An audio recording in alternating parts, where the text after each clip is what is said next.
Daf Yomi, Tractate Bava Batra, page 11b, top of the page, with the words Aval Miyached Le Pischa Ein Lo Ella Arba Amos Lifnei Pischo. But if he etc. But if he designates an entrance. If he designates an entrance leading to this pit and does not approach it from all sides, he has 4 cubits only in front of his entrance. Rav Huna says a portico, achsadra, that opens onto a courtyard does not have the adjoining 4 cubits. The Gemara explains what is the reason for that 4 cubits were granted for each entrance. The 4 cubits were granted so that the owner would have room for unloading his animal of its burden.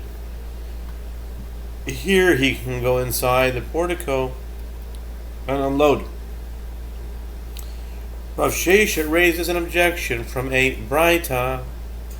Both gates of houses and gates of porticos have the adjoining 4 cubits for unloading. The Gemara answers, when that Braita is taught, it is specifically with regard to the portico of a study hall, which is closed and is not used for unloading burdens. The Gemara expresses surprise at this answer. It is obvious that this is the halakha governing the portico of the study hall, as it is a proper room. Rather, the Braita is referring to a Roman portico, which is more open than the portico of a study hall, but also not used for unloading. Tanu Abanan, the sages taught in a Braita a gatehouse, a portico, and a balcony with a staircase leading down to the courtyard have the adjoining 4 cubits for unloading. Even if 5 houses open onto the balcony, they only have 4 cubits in front of the entrance to the staircase that leads to the balcony. Rabbi Yochanan asked Rabbi Yanai, does a chicken coop that also has a staircase have 4 cubits, or does it not have 4 cubits? Rabbi Yanai said to him, what is the reason that 4 cubits are granted? It is so that the owner will have room for unloading the burden of his animal. Here, this space is not needed, as the chickens climb up to get into the coop and climb down to get out. No additional place is required for the owner to stand alongside them. Rava asked Rav Nachman, if a house is half roofed and half unroofed, does it have the adjoining 4 cubits? Or does it not have the 4 cubits? Rav Nachman said to him, it does not have the 4 cubits.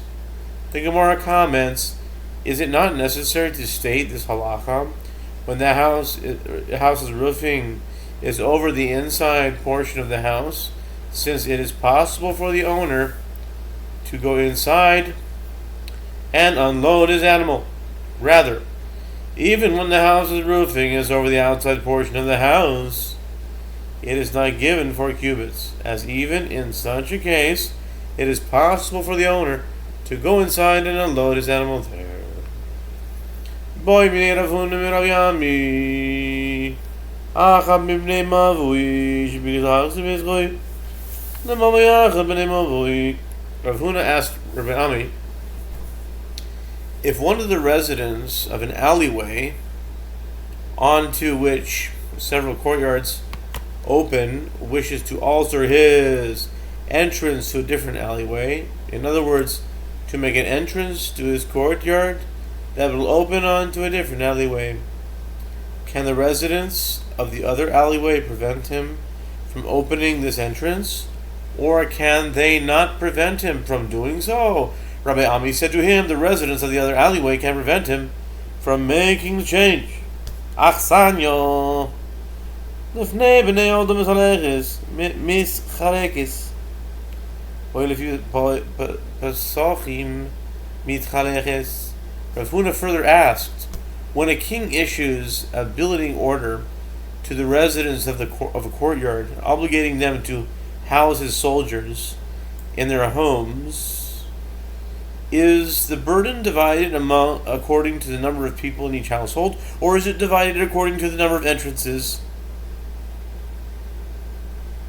that each house has opening into the courtyard? Rabbi Ami said to him, it is divided according to the number of people in each household. The Gemara comments, that opinion is also taught in a Braita. The dung in a courtyard which the residents wish to use is divided among them according to the number of entrances that open in the courtyard, whereas building is divided according to the number of people in each household. Rav Huna says, if one of the residents of an alleyway wishes to close off an area adjacent to his entrance, in other words, to build a structure in the alleyway adjacent to the entrance to his courtyard, the residents of the alleyway can prevent him from doing so.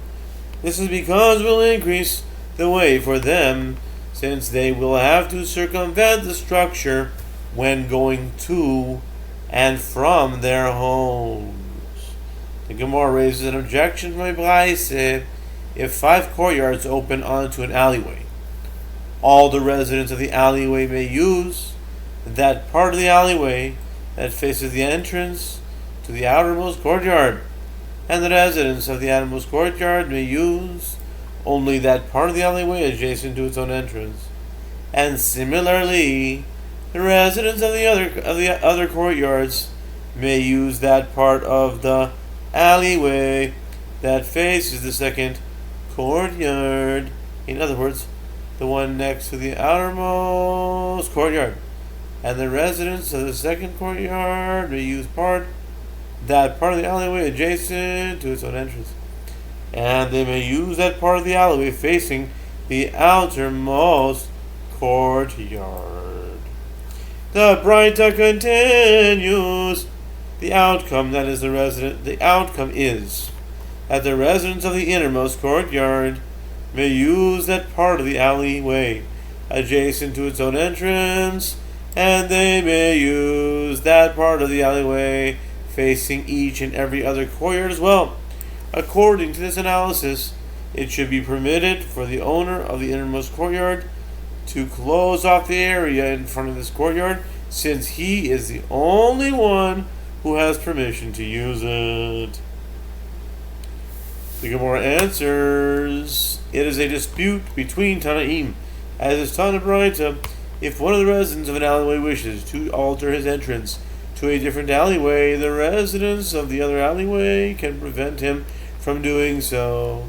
If there had been an entrance there beforehand, which is now sealed, and he wishes to open it, the residents of the other alleyway cannot prevent him from doing so. This is the statement of Rabbi Yehuda Nasi. Rabbi Shimon ben Elazar says, if there are 5 courtyards which open onto an alleyway, the residents of all the courtyards may all use the alleyway with each other.